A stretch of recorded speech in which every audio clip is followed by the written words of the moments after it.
Welcome to another episode of the Design Discipline Podcast. My name is Mehmet Aydan Baytaş, and in this episode, we're having a conversation with Fabian Arbor.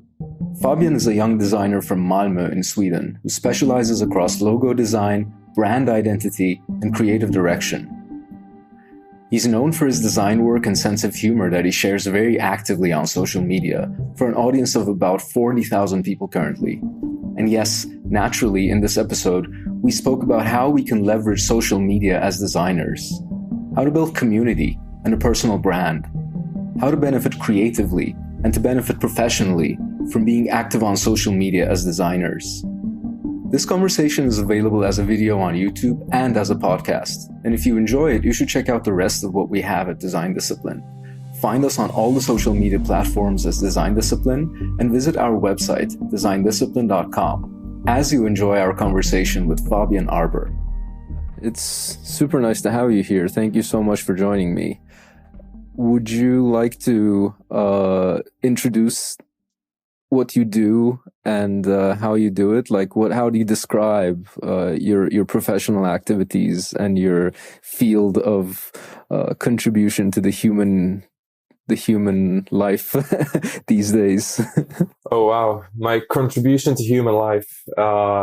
It's mainly just posting on Twitter, I guess. No, no, but an introduction of myself would be that my name is Fabian Arbor. I'm a designer mainly within logo design, but I've done a lot of stuff too in other genres. And I basically got into design when I was like 12, 13 by just drawing. I've drawn a lot quite my whole life and been very interested in arts and computers in general. And I used to do these mascot logos, which are quite popular with sports teams and esports teams. 12-year-old myself was very interested in esports as well. So I used to make a lot of esport logos with these super, super cool, aggressive lions and all kinds of animals and wizards and stuff. So that was very interesting. And I got really hooked on that and just drew logos on a totally legal version of Adobe Illustrator.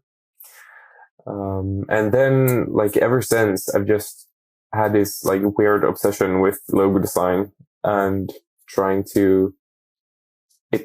I've tried to simplify them over the years, and try to make them simpler and simpler and learn more about logo design and design in general. I've been hooked on logos since 12 years old, and I haven't really looked back. So that's how I got into it. And yeah. Do you fancy yourself a specialist, particularly in logos, or do you also extend yourself to the surrounding fields of design, like brand identity design and art direction and print, stationery, editorial design, things like that? Definitely. And I do a lot of other types of design, and especially behind the scenes. It's for those who know me, I've been doing a lot of redesigns and logo design on especially Twitter and social media, and have had a bit of a growth there. So I think that's where people really know me from. But I've done all types of design, and I do web design, and I do a lot of branding with my clients and stuff. But for some reason, the social media algorithms doesn't really like that. So it's kind of a choice you have to take to what you publish on social media, and Yeah, that's so interesting. That's actually something I wanted to talk to you about specifically, because you have quite a large following on social media. I think over 35,000 people on Twitter follow you, and a little less on Instagram, in the low thousands, I guess. But it's a considerable following to have on Twitter. And I'm wondering how that interacts with your design practice in terms of, as you said, kind of relating to like the style of things that you post or the scope of things that you post in terms of finding clients, in terms of being visible out there as a designer? Like, do you get a lot of inbound from your Twitter account, for example, having so many followers? How would you like to speak to that interaction of like social media and being active on the socials and amassing followers and so on versus being a practicing designer? Yeah, I think it's a very difficult subject, and for me, social media and the algorithms and whatnot has definitely been both very good and bad at the same time. Um, it these redesigns that I do, like it started off by like me just wanting to make logos every day, and I made redesign of the AirPods logo, which like I can't remember if it was the second generation that had just been published or something. But I made something during COVID lockdowns there, I think it was, and uploaded it to Twitter, and it just like took off.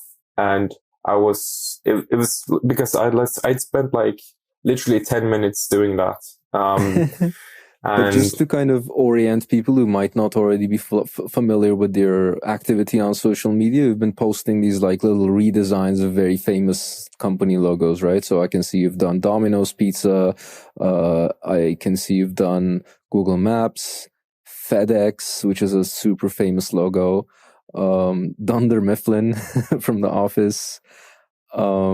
Bluetooth, you've rebranded the Bluetooth logo and a bunch of all of these like famous, very well-known logos. You've kind of like tweaked them and restyled them, and you've been posting them, and that's apparently been very popular on the socials. Yeah, it's very difficult, as mentioned, because you try not to spend too much time on them, but at the same time, it's like people, and especially potential clients, they'll obviously judge you for the work you do. And even though it's just a fun little practice thing, it's what's gotten me to a lot of, followers and stuff and whatnot. But at the same time, it's given me a lot of super cool clients, which I'm very thankful for to have gotten. So yeah, I don't think if I would have just uploaded my regular work, it wouldn't have gotten as much traction, of course. So yeah. So I guess there is a case, like the lesson from all of this, I guess, is that there's a case to be made for kind of like speculative work or artistic work, or just like doing whatever you want to do as a designer and sharing that with the world. And that does actually translate to business. Because a lot of designers that I know who are trying to maybe construct their portfolio, since I teach a lot of junior designers, I teach at UX design programs in schools, etc. And many people come into these programs, they have nothing. They have no body of work to show. And they are kind of like waiting for the client to find them and to do their first client work, to do their first work for a company or for another person, and to showcase that on the portfolio. But I guess the lesson that we can take from all of this is that even when you don't have clients, there's plenty of opportunities to do work and to have fun and to share that, and that will lead to actual business. Would you concur? Is that what happened to you? Well, kind of quantity over quality in a lot of cases, where I'm definitely not a perfectionist. And so I just upload everything I make almost, and just most of the time it works good, because I think it's a pretty fast way to learn, to get better at something. But yeah, it's both good and bad. So I guess you have to find your own way. Do you go back and delete anything? I used to, especially like on Twitter, when I tweet just didn't get a lot of likes, I'd go back and delete it. But now I try not to, and it's very valuable from designs that you don't really like, to like kind of study them and to decide what's wrong. And it's something I've been doing a lot lately, when just, going down and in public and looking at public logos on the streets and stuff. I almost get more inspiration from like very bad logos. Because you kind of like redesign them in your head as you're walking, and you can kind of learn yourself why something doesn't work on design, it's almost better to learn that than what actually works, if that makes sense in some cases. Interesting. Yeah, I do. I mean, I also get a lot of value, like in terms of improving your design craft from like taking something that is not so perfect and trying to improve it in various ways. And that's maybe how you figure out like exactly what are the parameters, what are the little magic ingredients that go into a good looking logo or a good looking design. But speaking of, so you are a logo designer primarily. That's what you're famous for in a way. And what really makes a good logo? So for designers out there who are interested in making logos, or at least being involved in projects where logo design is a component, maybe having to like select or comment on logos, what ideas can you give? What concepts can you give them that can be used to have a discussion about a logo? Like, what are the things to pay attention to, and what are the words to use to talk about logos, to think about logos? I find myself like constantly asking the question to myself, what a good logo is. And it like, I think it changes over time for me as well. But, it definitely has to be like the two big keywords are, for it to be simple and memorable. And it's kind of like a slider. You have to have it like simple enough, but also, exciting and for someone to remember it. Sometimes it can become too minimal and too simple, and then it will just blend in with the background and no one will remember it. And if it's too maximalist and too much details, people won't remember it as then either, because it's not simple enough. So it has to be simple to take in. So yeah, those are the two big keywords, I'd say. I like to err on the side of simplicity when it comes to this trade-off, mostly because I come from like a engineering background where I always think about like manufacturing. And I'm thinking about like, if there's too much detail in your logo, then the manufacturing of it is going to get harder as you try to implement that in different media, right? So if you have a lot of color on your logo, okay, then what happens if you're going to engrave it or use a process that doesn't include color? You have to print in black and white, for example, on some media. Or if you have a lot of thin strokes, then in some screen sizes and some dimensions with some manufacturing processes where you might want to apply that logo, it's just not going to be legible. It's just going to disappear into the background. So that's how I think about it. It is a bad habit. It does kind of constrain my artistic sense in a way. But do you also think of it in terms of these ways, or do you find that today we have enough technology and, displays are very high resolution and printing is very commonplace, so you don't really have to think about what's going to happen when you print or carve or whatever? Does that influence your thinking when you're designing logos? I try to always make something so simple that it can be used to absolutely anything, but sometimes it's just not good to make it appropriate for everything, because things aren't supposed to be appropriate for everything sometimes, and that's okay, I think. But yeah, it definitely depends on the project, of course. Yeah, the thing I try to make when it's quite good as well to look like really good logos, and the thing with like simple and memorable. If you like take the Netflix logo, for example, it's literally just a plain red text. I think it's like in Bedbust Neue or something. But then it's like a bit arched, and so it becomes interesting. And you can do that with like every good logo ever. Like the Apple logo, it's just a black Apple icon, but then it has like the bite and a little leaf, and so it becomes interesting. So it's a lot of things you can play around with, I guess. Yeah, those tiny little details, I guess, make the sort of like even the simplest sort of geometric manipulations can lead to a unique logo, because there's a lot of like sophistication in the most simplest kind of design touches that you can do, I find.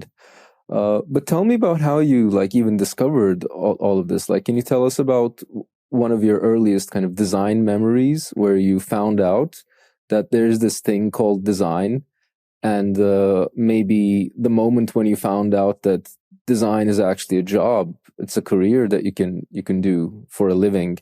Do you have a recollection of these earlier design memories in your life? I do. I've always been creating a lot of stuff, and even like before I was like a 10 or like 11 or something, I think I used to make a lot of YouTube videos and home videos and stuff, and just create a lot of stuff, bad stuff, of course. But for one of these videos or something, I remember I wanted like a little thumbnail or poster or whatever it was called. And I discovered Photoshop. Once again, total legal version of it, I promise. And I made it, and I looked up on YouTube and on internet from people, these like speed arts of people making designs, and I found it very fascinating and very cool.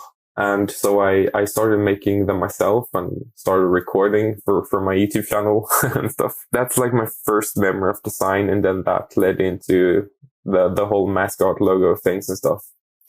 And then I got on Twitter pretty early and just discovered that there were other people who apparently also made logo designs, which was mind blowing. Quickly, like, found a community which I got hooked on. And then I've always like had clients, good or bad, of course, for as long as I can remember almost. But it kind of clicked that it's something you can really work on when DMs on Twitter from people asking me to design some logos, and I was quite sick of it because I guess I had written a tweet which had kind of gotten a lot of traction, and you get a lot of DM from people asking for free logos and stuff. Free logos, okay. Yeah, I remember like I was just kind of mad, and so I just like responded to someone that I like charged, like, I can't remember what I said, but I was like 5,000 or something. And 5,000 in Swedish crowns or dollars? Dollars. And oh wow, when just because I wanted them not to reply, but then they actually said, okay, let's do it. Oh wow. So that was kind of like eye-opening to me that you don't have to just redesign stupid logos on Twitter. You can actually make a living out of it. So it was very cool. Has that become your like base rate? Do you now charge like 5K for everything now? Exactly. No,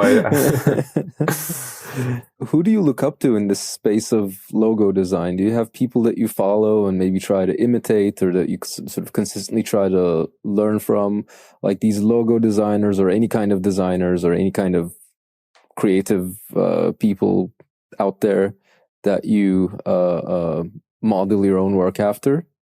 Yeah, definitely. I mean, I follow a lot of designers. Of course, unfortunately, not that many logo designers. I'm not sure why. But like my number one inspiration when it comes to logo design is Sagi Haviv, who is very famous from creating US Open and yeah, tons of famous logos. And yeah, I also get a lot of inspiration from just being on Twitter and like kind of controlling my feed with it just being from cool designers that I look up to. And I think that's like super important for me, to like kind of have this place where I just update my feed and it's just like constantly new, super cool design. So I think that's really important as well, because before, like a few years ago, my feed was kind of mixed with other things as well. But I've tried to like just try to control it with just design, especially from people I look up to. So I get like a lot of inspiration every day from especially Twitter, but also other social media. So if we go to your Twitter account, which is at Fabian Arbor, and we look at like who you're following, I guess at any point in time, that should give us a good idea of who are the influences that you're bringing in. Exactly. I think I follow a bit too many people. I follow new people every day, but I guess that's good. It's so much inspiration to get from people or places like Twitter. So studying at the moment, right? If I'm not wrong, you said you're kind of in going through like education in graphic design. Is that right? Yeah, I've done 3 years on graphic design, and now I'm doing visual communication. Just did my first year now. Okay, so that's like a separate track, I guess. Yeah, it's more like it's all kind of design and communication and cognition and all that stuff. So it's interesting. In Sweden, there are these different, because you're also based in Sweden. If I'm not wrong, you're based in Malmö, right? I am.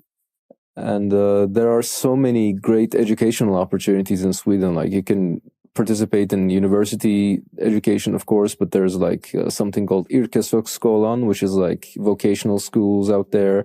I'm sure there are other programs as well for different crafts, including design. So it's a really good space to be in, I think.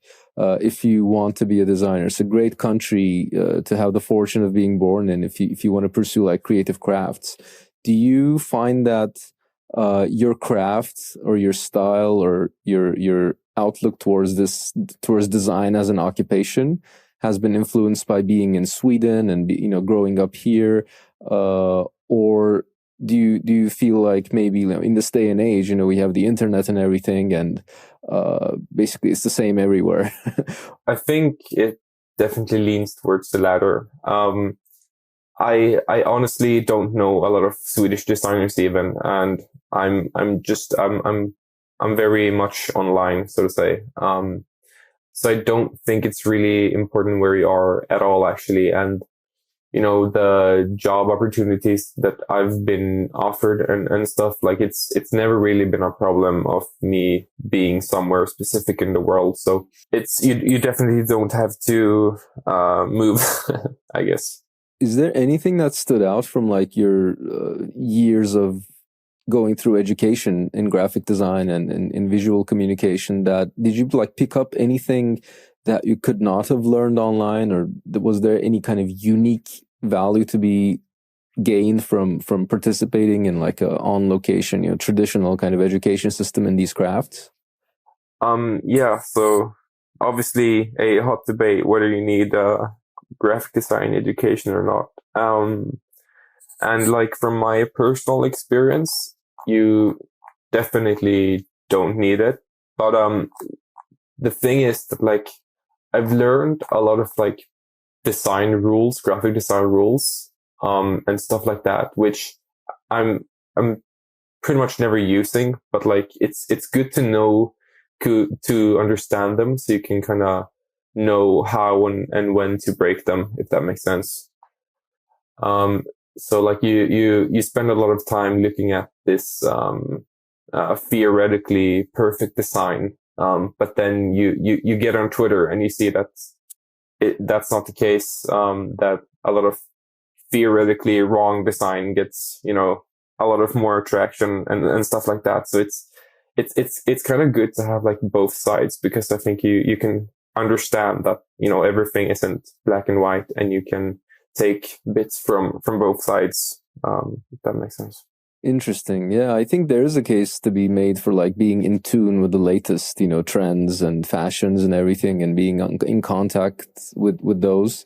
I usually lean to the opposite direction of where I'm like always interested in the last 100 years of like books and teachings and learnings about design. And like I was reading this book called The Elements of Typographic Style, which I think is from the 60s or 70s or something like that, or not later than the 80s. That's when like it was first written. And it's still so interesting to me to look back at those historical things. But as you said, when you deploy those historical learnings, the sort of right, quote unquote, way of doing things into the world today, sometimes it's not as well received as something that's in touch with the reality today. Yeah, exactly. I think if it has a lot to do how you pick up the information. Sometimes you can't just like apply everything in a certain way. Like there's no right answer to design. But if you learn from different places, I think you'll be a better designer in the end, because you can kind of learn and adapt of what works and what doesn't. Do you have, I mean, you're still quite young. You're like early 20s, I think, right? Yeah, 21. And you still have many long years in front of you in this profession. Do you kind of imagine yourself going like very deep and specializing heavily as a logo designer or as a brand designer, or are there other frontiers of design that you're interested in exploring in the future? I definitely want to explore other areas, and I've always like been very fascinated by design in general, and even just looking at the TV or going down the street. Like I always try to look at design and kind of redesign it in my head, and I've always been wanting to example art direct. I'm interested in a lot of music, so that would be cool to work with music. And yeah, just a few months ago, I did a music poster every day for 30 days. So that was very cool and something I see myself doing. But yeah, I always come back to logo design somehow, in some way. So yeah, that's my main thing, I guess. Logo design is such an interesting discipline to me because I recently started doing it. So these days I'm even more interested in it than, before. I did not include logos in my design practice before, which was more focused on like interface design and websites and UI and things. But I looked at vicinity, the surrounding periphery of what I'm doing, and I tried to also incorporate these other design disciplines to be able to expand the scope of my practice and to be able to offer to my clients improvements and services in those areas that surround UI design. And I collaborate with other logo designers as well. I know, like, we've worked a couple of times together with you on some projects also. But I'm wondering, like, when you approach a logo design project and you kind of show a logo. First of all, the logo is like, if you consider the anatomy of a logo project, the bare minimal is there's a logo mark and the logo type, right? And sometimes they are the same thing. It is a conceptual distinction that many junior designers who are arriving into the profession and many clients who are buying these designs are not aware of, maybe. So could you speak to, like, what are the components of a logo project? Yeah. The thing with like logo design projects when working with clients is that for me at least, it's like a constant improvement, and you kind of have to change it up all the time or over time. But the way that I do it now is that I try to, well, first of all, I try to get as much time from the client as possible because I truly believe that you have to, get at least like six weeks or to work on something if you want it to like really make sure that it can last a lifetime, especially with just some a simple mark. Because if you work on something for like 2 or 3 days, you don't really get an understanding of how it will work in the long term. I take a lot of inspiration from Sagi Habib, as I mentioned before, and the way they do it at what's called CGH is that well, they don't show anything to the client when they do design, and obviously a lot of agencies and designers do it that way, and I try to also follow that and basically just show the design in the presentation at the end. But sometimes you have to mix up and you have to really get an understanding of the client and spend a lot of time on research and just talking with the client. I think really understanding what it is that they want and how are they going to look in the future and so on. So I value a lot of time in the beginning on like just talking with the client to understand the project more and doing research, and only like after a few weeks maybe I'll actually get into Adobe Illustrator and do the design and sketching and stuff.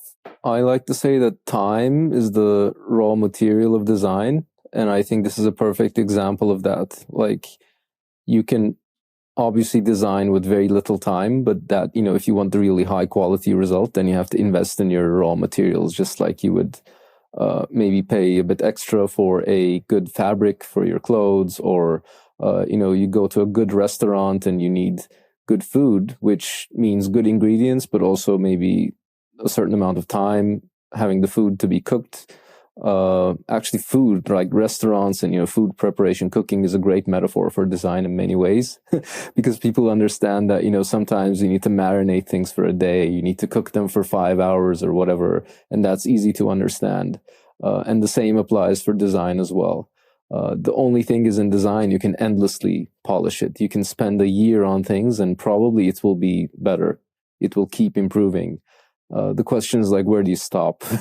Because at some point the time becomes, you get diminishing returns over your time. So you have to know the mark of the professional designer is kind of like to know where to stop working on things also. Exactly. And that's also like kind of why I try to, if I can, I try to work on a few projects at the same time, because then you can like kind of take a step back from one project and do something else, and then when you come back like 2 or 3 days later, you get a like better understanding of how the design really looks with fresh eyes, and sometimes you realize how bad it is or how good it is. 100%.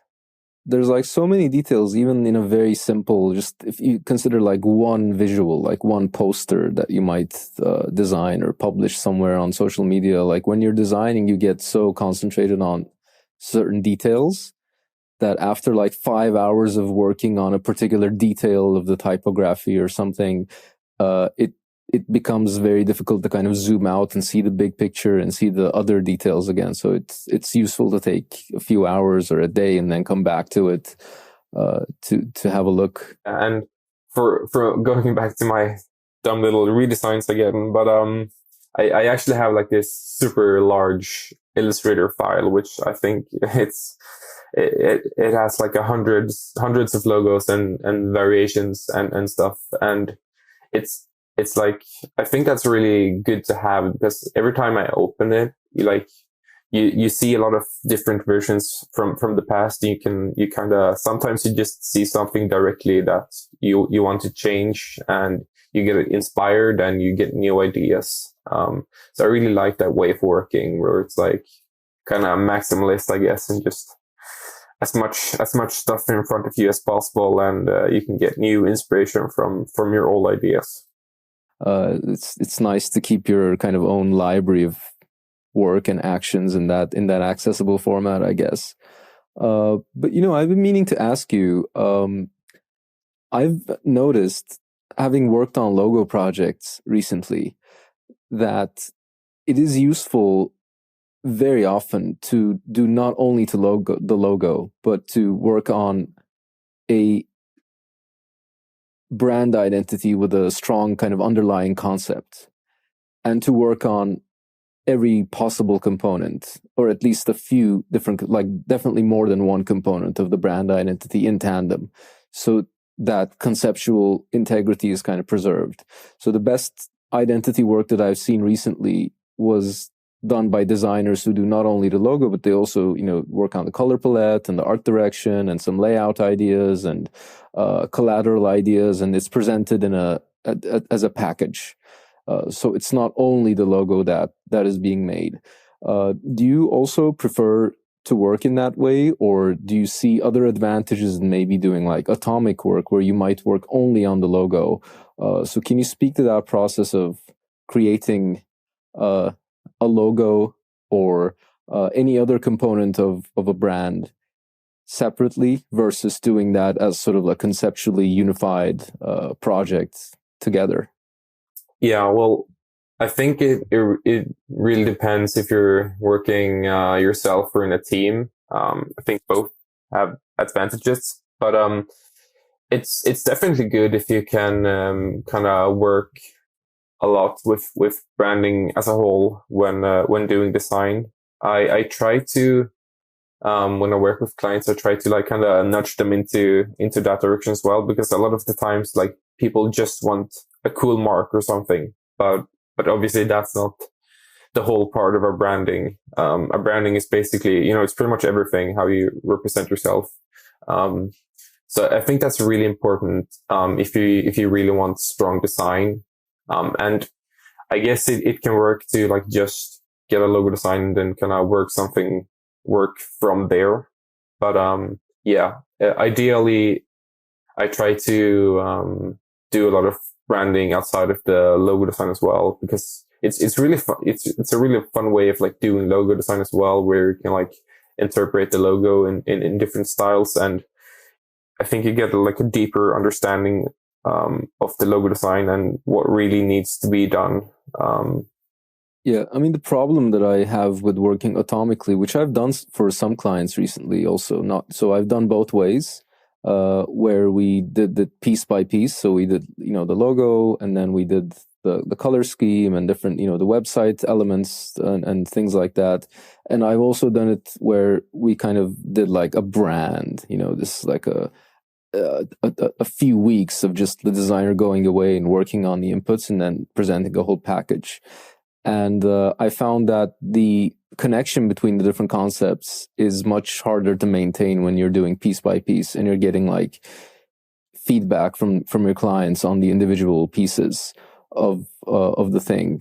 The brand that you end up with, the components just sit together so much better if you're able to work on them together rather than having them piece by piece, because then you might end up with like a logo mark that says something, but the type choices say something else, and then the color choices say something else.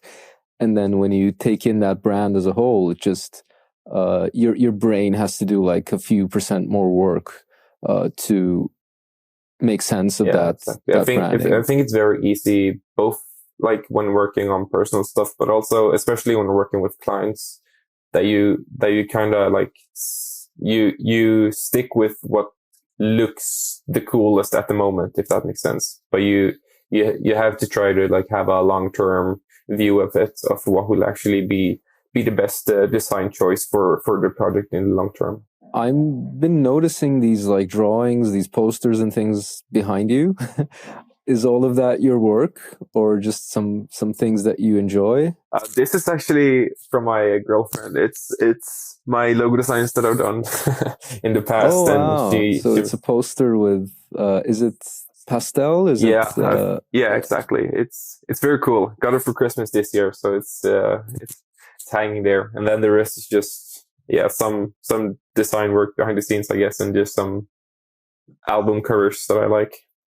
I see a poster from the Moderna Museum in Stockholm. That's a very good place. It's one of the best. I go to like a modern art museum at whatever city I visit. Basically, that's like my go-to thing to do whenever I go to a new town.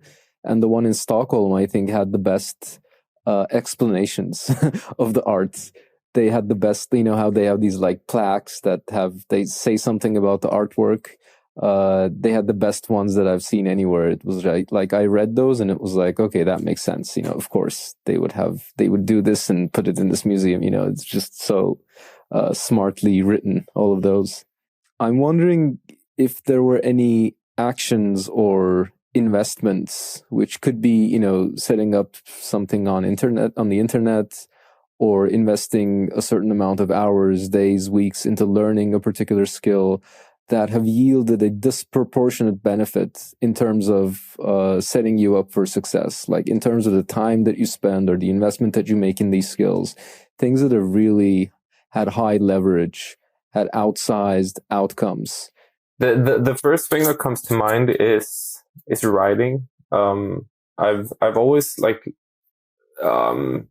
writing, but writing about design, I think like in a super quick and good way really leverages your way of understanding design. And I've just recently started a newsletter as well, where I try to write about design topics or commerce topics at least once a week. And I feel like that really has really helped me in getting a deeper understanding of what good design is. And that's been the case on Twitter as well for ever since I started, where I'd write a lot of quick dumb tweets, but sometimes it's really good to just get it out there, to really understand what you absorb from podcasts like this one and other places. So yeah, I think it's a writing, just talking about design in general. It keeps you thinking on design, which is good. Just try to think about everything in terms of design and how you can improve it. Have you done any particular exercises or studied any particular resources that carried you forward in your writing skills? Not really. It's just Twitter and newsletters, to be honest. But I've been on Twitter for a lot of years, and so I've gotten to learn a lot of really good writers. And something that's really inspired me as well is copywriting and just good copy, and try to catch someone's attention. And I guess that's a lot of related with design in a way too, where you want to grab someone's attention and just keep it simple and keep it clean. So yeah. Are you super intentional about your usage of Twitter and social media? Maybe to the point of okay, I have this many followers, this much engagement, and that translates to this many DMs where I get this much work, et cetera, et cetera. Or is it more like a self-expression kind of, it's almost maybe an artistic medium, or maybe just a fun entertainment kind of thing that you do? No, I definitely used to really study Twitter algorithms, and I listened to a lot of podcasts and read a lot about Twitter algorithms, and I did a lot of experimenting, especially when 2020, when you were quarantined, and so I tweeted a lot of times a day, and I'd learn from the ones that did good, and I'd do more of that, and I'd look at a lot of other designers who were growing quickly on Twitter, and I look at what they were doing and what their good tweets was, pretty much. And so it's just a lot about stealing what works from others who are on the rise, I guess. Interesting. What were some of the lessons that you learned in that process? Any kind of a particular tweet format, or a particular, sequence of things that is important? Well, I mean, the kind of the basics in algorithms on all social media is to get them to stay on the platform. And on Twitter, you get that by driving engagement and having conversation. So oftentimes, especially, I don't do it a lot now as I did before, but to kind of ask questions about design, I'd spend a lot of time on designing in public, and even though you can ask design questions about if you're doing some design work on which people prefer, and you don't obviously have to pick what the public Twitter poll says, but it's a good way for engagement, and to also, I think, understand the normal people on Twitter, their understanding of designs. and it really helps me as well. Yeah, it's when you do these logo redesigns, it's really interesting to see how many different opinion people have on something. You get like hundreds of people saying that it's the best logo they've ever seen, and you get equally as many saying that it's the worst logo they've ever seen. So it's you learn pretty quickly not to take things personal, and that everyone has different opinions. So. Does this sort of very obviously and quantifiably translate into business as a designer? Do you get a lot of like clients inbound from Twitter compared to other methods that people use? So people do like, cold emailing and different sales tactics and using different platforms on the internet. Can you speak to how your usage of Twitter and your investment into being active there has translated into business as a designer, as opposed to using other platforms and other methods for developing that kind of business? Yeah, as mentioned, I've like tried pretty much everything you can try. I think I've also sent like cold emails and stuff, but it wasn't for me. And I think you kind of have to find your own way. And Twitter was really my way, and it's pretty much where I've gotten almost all my clients. And it's just until recently where I've like spent like a lot of time on my own personal website and portfolio and stuff. So I get a lot of clients from there as well. But Twitter has definitely been good for business, and just I think it's still very underrated to study algorithms and to understand what works in a world of noise. I think it's a good thing to have. Obviously, like things change a lot in the land of technology and on the internet. There are competitors and other platforms, alternatives to Twitter, emerging all the time. Other platforms specific to designers. So this year, I've been looking into things like Contra, which is a freelancer platform. Recently, I've been playing with Cosmos, which is a kind of curation, inspiration platform, not necessarily for showcasing designs, but there are a lot of designers and art directors and people active on that platform. So it's an interesting community. There's a thing called Read CV. There's TikTok, obviously, which emerged in the recent years that has really kind of eclipsed even Twitter in terms of a lot of stats. Do you see any platforms out there today other than Twitter which might be interesting for you and for other designers as well? Yeah, well, as you mentioned, there's like new things coming up all the time, and I feel like that's a good reminder that you kind of have to not diversify, but you also can't like go all in on one platform. And that's also why just recently I've been spending a lot of time on my personal website and, newsletters and stuff like that, because I try to not spend like all the time on one platform, because I feel like if I'm supposed to like spend as much time on Twitter or on TikTok and Instagram and Threads and everything that I do on Twitter, I'll have no time to design. So I think it's better to just like maybe pick one where you're like being the most active, and then also balancing that with maybe a website or a newsletter or something like that, where you're like not on a social media. So that was about like how you get the work, you use Twitter or other, marketing methodologies and so on, but then you actually start working with people. And I can see on your profile that you've had clients such as KFC, Red Bull, and other interesting companies that you don't sort of make super public all the time. With designers, we work with plenty of clients who sometimes have needs for privacy and they don't want to have a place in our portfolios, and that's normal.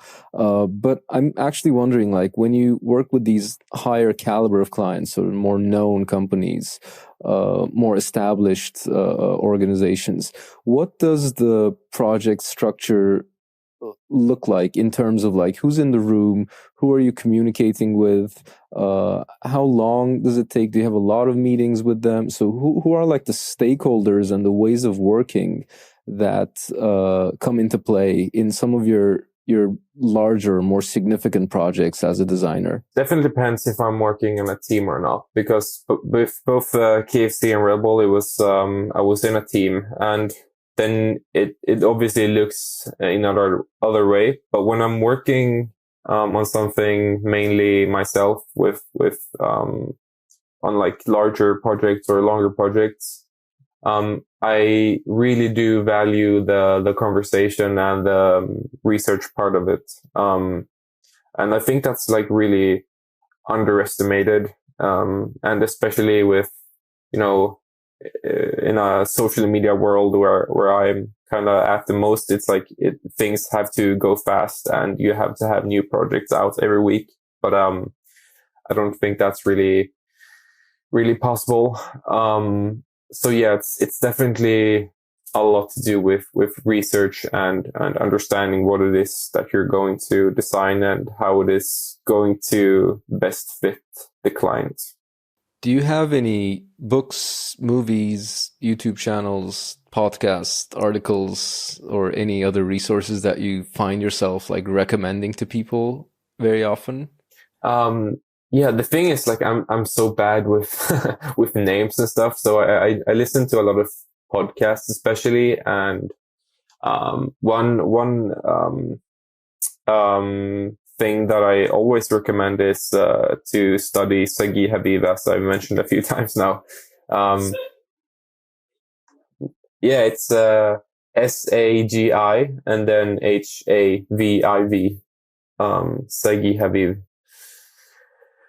He's also very like focused on the logo design part of design, and he has been on a lot of podcasts and has a course on Domestika, I think it is, and I've studied him a lot, and he's super cool. So that's, if you're into logo design, that's someone who is pretty. I don't think he's like super known outside of logo design, but even if you're not a logo designer, he has some like really good values on what makes good design. So that's really worth checking out, I think. So what is next for you then? What are you excited about these days? I'm excited about taking or something I'm kind of focused on now is, as we've talked about before, subscription-based freelance design, and I'm kind of looking into that. And I'm not sure if I'll do something, but I definitely in the works right now is something similar, more adapted to logo design. So I think that like the whole future of freelancing is very exciting right now. It's much easier to make a living as a freelancer, as a designer, from home. And so I think that's really interesting and something I'm exploring, with, products and on my website and stuff like that. Yeah, definitely. I've seen that on your website. There was it called Flash logos, where you pay a certain amount? I think it was on the order of like, $50 or $100 at the moment, when we're of course repricing all of these things as we as we figure them out. But there is this place on your website where you can just go and buy a logo and you deliver it in like within 2 or 3 days. Yeah, exactly.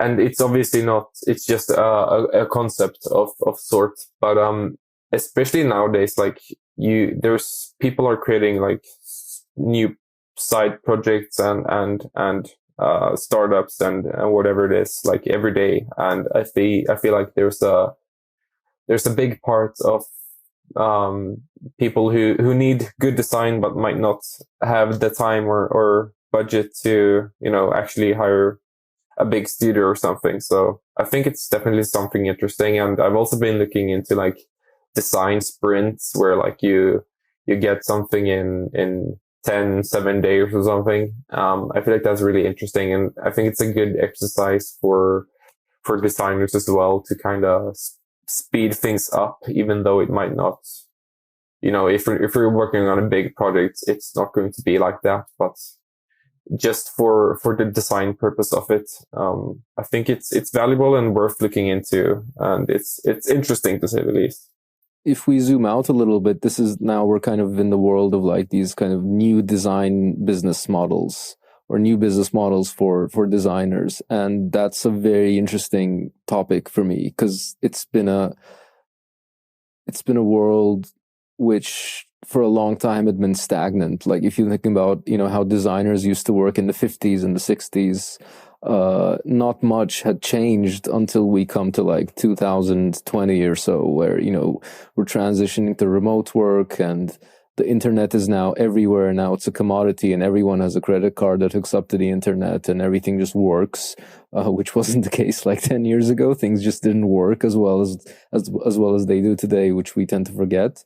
But now for design and for creative work, starting with maybe even like NFTs and digital art and ownership, and now today with like subscription services or other ways of like packaging design work, it's a super interesting field to be involved in. I'm also running the subscription service right now, which in the way of working is not so different from the way that I used to work before. So it's essentially like a retainer that my clients pay for my design services, but the payment workflow and, invoicing and contracts and all of that admin kind of accounting work is so automated that it's a no-brainer. Like there's no way I'm going back to like individually invoicing people and planning out projects in advance and getting like proposals and, all of that admin overhead. There's no need for that at all. You can just take care of that using a simple tool like Stripe or these other tools out there specifically made for remote agencies and subscription design studios and whatnot. So it's a super, super interesting field to look into. And it's a great, great opportunity for designers, entering the field today. Yeah, I agree. And I think you can like feel the shift in how freelancing works. And I think it's going to be a lot more power, if you will, to the individual freelancer, and we'll see lots of different projects and ways to work as a designer in the near future. Yeah, it's almost like it becomes at a point almost like business Lego, where you can sell a subscription service doing a certain scope of work, but then you can also kind of subcontract small, like let's say the logo design or different like print designs and so on to other designers who also kind of operate in a subscription model. And it's so easy to plug and play these components. I think we are approaching the end of our time that we booked together. Is there any questions that you kind of wish I had asked, but I haven't? Like perhaps a question about design that only you in this whole world can answer?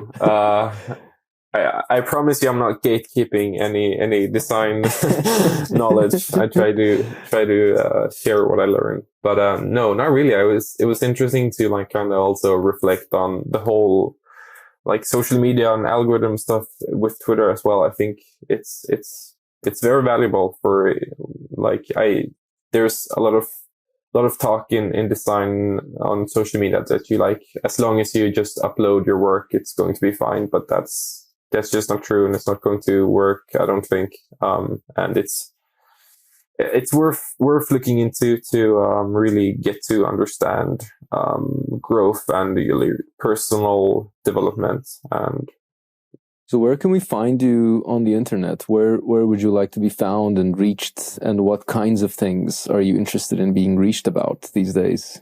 Well, I think my website, fabianarbor.com, where I try to like gather everything in one place, whether it's my social media or projects or just thoughts or ideas or something, newsletters and stuff. So yeah, I think that's the place to be. And then you can direct yourself from there. Sounds great. Well, Fabian, thank you so much for joining us. And I look forward to many more, projects that we can do together and other conversations that we can have on the record and off the record too. Yeah, definitely. I think it'll be a lot for us together.